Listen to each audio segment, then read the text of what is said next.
Hi guys, this is Todor from Carista. I'm going to show you today how to enable Scandinavian daytime running lights, or in other words, rear daytime running lights on this Volkswagen Touareg from 2019. It's a Mark III Touareg. The same setting applies to the A4, the Audi A4 B9, the A5 B9, and all the other similar models. So as you can see right now, by default the car has only the front daytime running lights on.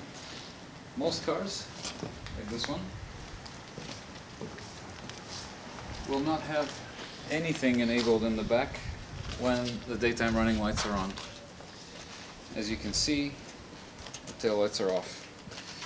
But what we can do with Carista is enable the so-called Scandinavian tail lights, or rather Scandinavian DRLs, which will allow you to turn on the rear lights together with the DRLs. So just setting it to yes here in Carista, and because I'm standing outside the car but it's still within Bluetooth range, I am able to do that.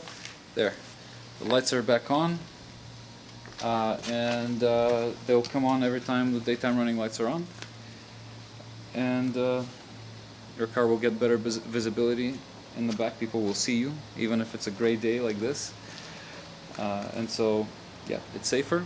It's up to you. The most important thing is it's up to you. That's what Carista gives you, the ability to configure everything by the way you like it.